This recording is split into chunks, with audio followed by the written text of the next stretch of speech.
Hello students, now let us see about the next disease called as the bacterial diseases. Today we are going to see the that is the third disease called as a typhoid, which is the bacterial diseases here. Okay, after completing the common cold and the dengue fever, we are going to see the that is a typhoid here. So that is a fever called as a typhoid fever, which is a common worldwide illness here. All you know that. So it is a worldwide illness, worldwide disease, so which is the typhoid fever here. So then how it is going to be transmitted here? So through the ingestion of a food and the water. How the disease is going to be occurred here? By taking the contaminated, that is food or water, so which may be contaminated with the feces of an infected person here. First of all जे आहे की म्हणजे हे जे typhoid fever आहे तो कसं actually transmit होतं किंवा कसं जे आहे तो कम्युनिकेबल आहे म्हणलं तर त्या इन्फेक्टेड पर्सनचं फिकस जे अनवॉन्टेड वेस्ट मटेरियल आहे ना, तो फिकस जे आहे that will mix with the water, that will mix with the food, then that will be transferred to the healthy persons.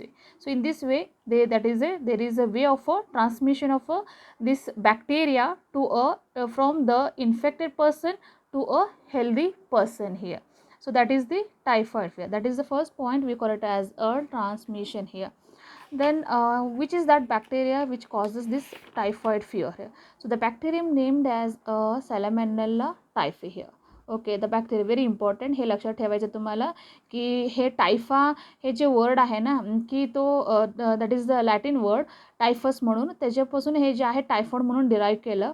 तर ते बॅक्टेरियाचं नाव पण हे असंच आहे की सॅलमॅनला टायफा म्हणून आहे. मग तुम्हाला हे इझी जाणार, काही अवघड नाही आहे की टायफा असं वर्ड आले की लक्षात ठेवायचं तो टायफॉइड फिवर आहे की नीटसाठी हे इम्पॉर्टंट आहे. ठीक आहे, आता हे टायफा किंवा हे जे बॅक्टेरिया आहे ना, का म्हणलं तर की बॅक्टेरियाचं स्टडी आमचं झालेले आहे की पूर्णपणे आम्ही काय केलं होतं की पहिल्या टॉपिकमध्ये बॅक्टेरियाचं स्ट्रक्चर जे आहे स्टडी केलं होतं की जे काय आहे त्याला की it is going to be have that is a cell wall present आहे आणि त्याच्यामध्ये जे आहे मॅट्रिक्स प्रेझेंट आहे की that is there is DNA present आहे, प्लास्मिड प्रेझेंट आहे, हे सगळे जे आहे पेप्टाइडोग्लायकेन जे आहे, सेल वॉल आहे, हे सगळं आम्ही स्टडी केलं होतं. ठीक आहे, मग आता त्याचे थोडक्यात हे बॅक्टेरियाचं कसं आहे त्याचं फीचर्स बघूयात किंवा त्याचं स्ट्रक्चर बघूया. ठीक आहे, सॅलमोनेला टायफी हे जे आहे पॅथोजेनिक आहे, म्हणजे हे काय डिसीज कॉझिंग ऑर्गॅनिझम आहे. पॅथोजेनिक म्हणजे काय डिसीज कॉझिंग का म्हणलं तर ज्या डिसीज कॉझिंग ऑर्गॅनिझमने काय म्हणलो पॅथोजेन म्हणलो.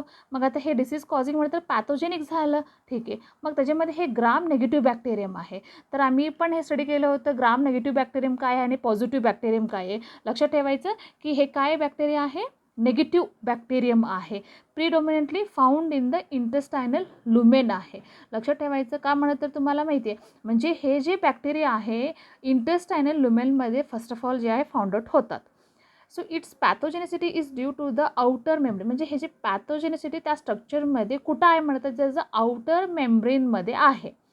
का म्हणलं तर मेम्ब्रेन ऑलरेडी लिपोपॉलिसॅक्राइड असतात, किंवा काय म्हणतो आम्ही की पॉलिसॅक्राइड किंवा काय म्हणायचं त्याला लिपोपॉलिसॅक्राइड हे पण म्हणू शकतो की शॉर्ट फॉर्ममध्ये त्यांनी LPSच म्हणलेले, नॉट द LPG गॅस नाही आहे इथं, काय म्हणायचे LPS लिपोपॉलिसॅक्राइड म्हणायचं आहे आउटर मेम्ब्रेन. आता लिपोपॉलिसॅक्राइड म्हणजे तर तुम्हाला लक्षात यायला पाहिजे ना की पॉलिसॅक्राइड कसं आहे. का म्हणलं तर आम्ही फॉस्फोलिपिड बायलेअर असं म्हणलं होतं ना मेम्ब्रेनला, फॉस्फोलिपिड बायलेअर. तो युकॅरियोटिक सेलचं झालं, पण बॅक्टेरिया काय आहे प्रोकॅरियोटिक सेल आहे ना, त्या प्रोकॅरियोटिक सेलमध्ये त्याचं मेम्ब्रेन कसं आहे लिपोपॉलिसॅक्राइड आहे, LPS आहे, which protect the bacteria from the environment. हे लक्षात आणायला पाहिजे की ज्या बॅक्टेरियाचा आउटर एन्व्हायरमेंट प्रोटेक्शन व्हायला लागले ते कशामुळे व्हायला लागले, हे लिपोपॉलिसॅक्राइडमुळे व्हायला लागले. हे लक्षात आलं तुम्हाला. ठीक आहे, तर हे LPS जे आहे it is made up of O antigen that is called as a polysaccharide core. ठीक आहे, म्हणजे काय झालं की हे ओ अँटीजेन त्याच्यावर जे अँटीजेन आहे कोण आहे की that is O antigen present आहे and lipid A and the lipid A is made up of 2 phosphorylated glucosamines which are attach to the fatty acid. तर आम्ही तुम्ही म्हणजे फॉर एक्झाम्पल म्हणते तुम्हाला की फॉस्फोलिपिड बायलेअर बघत असताना आम्ही जे आहे तो त्याच्यावर असं काय लिपिड्स असं बघितलं होतं ना, असं चेनसारखं स्ट्रक्चर चेंज जे जे काही चेन्स होते ना असं राऊंड असं आम्ही बघितलं होतं वर कुठं त्या लिपिडचं लेयरला. तर आता मग ह्या लिपिडच्या लेअरमध्ये पण इथं पण काय की कोर्स आहे. तर कोर जे आहे त्याच्यामध्ये त्या कोरला लिपिड एचं मध्ये हे जे फॅटी ॲसिड हे असं स्ट्रक्चरमध्ये प्रेझेंट आहे. So these phosphate group determine the bacterial टॉक्झिसिटी.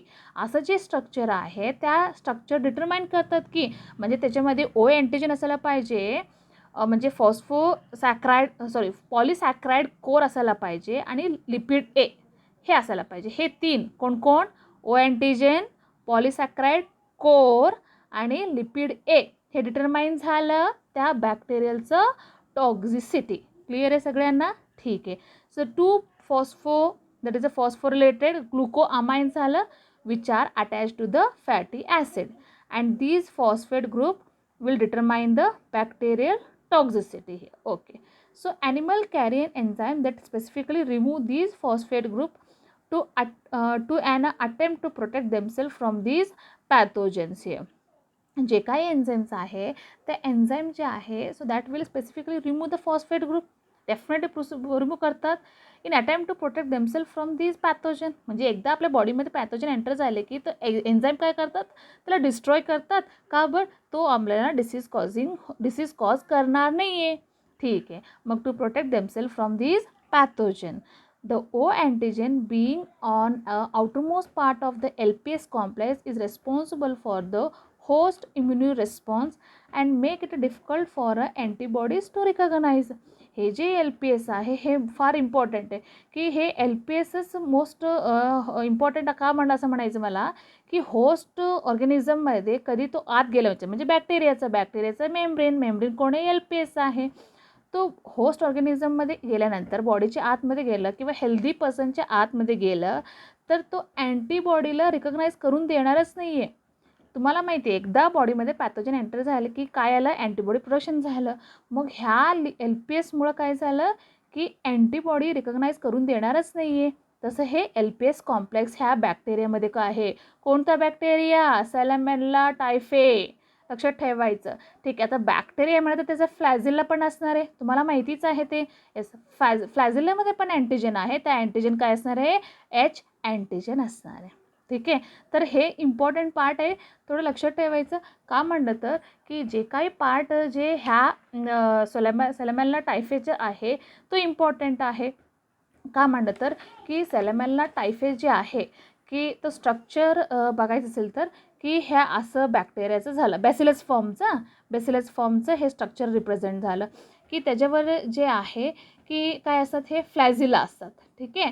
की असं आहे हे बॅक्टेरिया असंच आहे की ह्या बॅक्टेरियाचं की तो फॉर्म कसं दिसतो तो तुम्हाला मी सांगायला लागले.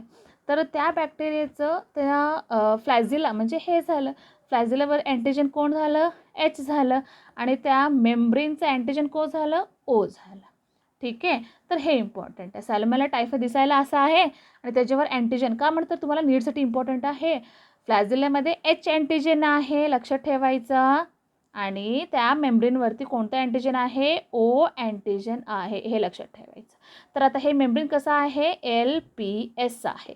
तर हे LPS कशासाठी आहे? फॉस्फोरिलेटेड ग्लुकोअमाइन्स प्रेझेंट आहे. म्हणजे त्याच्यामध्ये की अँटीजन बरोबर की फॉस्फोरिलेटेड दॅट इज अमाइन्स पण प्रेझेंट आहे along with that is the fatty acid पण प्रेझेंट आहे. ठीक आहे. हे काय झालं? त्याचं overall that is the structure of what is that is the Salmonella typhi बॅक्टेरियाचं. इम्पॉर्टंट आहे, तुम्हाला रिपीटेडली सांगायला लागले. बॅक्टेरियाचं नाव लक्षात ठेवा. थोडक्यात नीसाठी अँटीजनचं ते कुठं आहे, कोणतं अँटीजन आहे ते विचारतात तुम्हाला. थोडं हे स्ट्रक्चर आपल्याला माहिती होतं म्हणून हे सांगितलं तुम्हाला. ठीक आहे. ठीक आहे. आता typhoid fever has received various names. Okay. आता त्याला गॅस्ट्रिक फिवर म्हणतात, ॲबडॉमिनल टायफस म्हणतात. ठीक आहे. म्हणजे काय? Gastric fever, abdominal typhus, इन्फंटाईल.